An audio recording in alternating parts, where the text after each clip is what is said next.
as promised, here is a real simple drill that I like to do to help me with my hip mobility, range of movements, and sort of flexibility within the kicking window that I like to operate my kicks in. So what do I mean by that?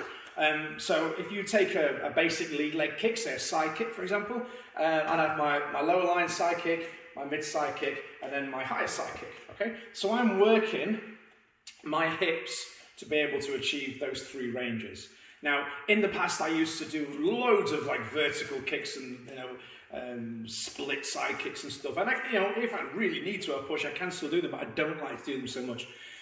I like to focus on this very, very, very narrow window in my hips to keep my flexibility and strength such that I can achieve the three heights that I just showed you. Okay, so my stretching routine, for those that have asked before, is very, very, very basic. I like to think of my stretching as maintenance. So I'll do sort of 5 minutes a day, most days, as maintenance really, more than anything, and not to improve flexibility. I like to now, in my 40s, I like to concentrate more on this very, very narrow window in my hips with this exercise that I'm going to show you now. So, first things first, making sure I've got a real stable base. So back foot, turn to a position that's comfortable for you, and it also allows you to open your hips up so you have a little bit more control of what's going on, and it has a nice stable base. So if you overbalance, your toes are pointing in the direction that you're likely going to overbalance. Okay, so from here, what I like to do is to get into position. Now, whether your knee's high or whether it's flat or whatever, I'll let you guys decide on that. I'm going to kind of go in between just for ease for you to see what I'm doing. So you see the window that I like to operate in is from here to here, and that's it. Okay, from here to here.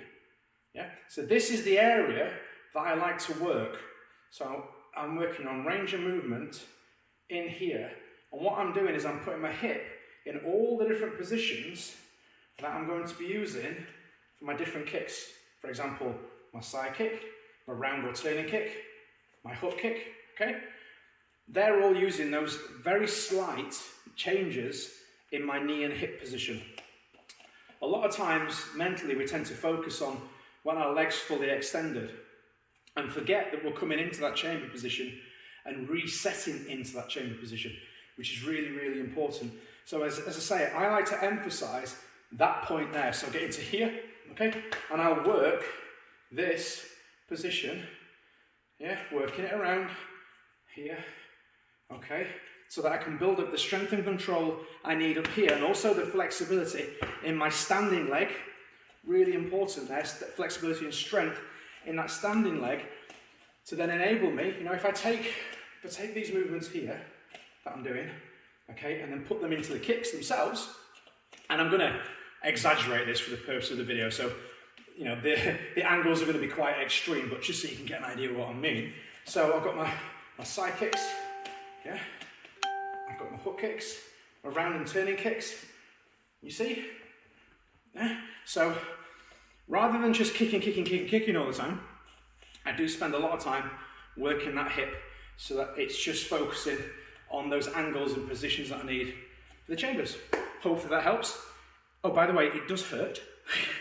It's not comfortable, but as the same with anything, you're not going to walk into a gym, pick up one weight, go like that, and then pop a huge bicep. It's going to take a lot of pain and a lot of work to improve that strength. And it's the same for this. You can work it in such a way that you've got something to lean on behind, if you need that, okay? Another thing, without doing a cheeky plug, but I guess this is, if you go into my strength and control course that's on my website, onlinekicking.co.uk, there are, I'm trying to think how many there are, I think it's about 10 or so exercises, variations on that, that I've done over the years, loads and loads. So go give those a try. All right, guys, thanks again. Any questions, comment below or drop me a message. Cheers.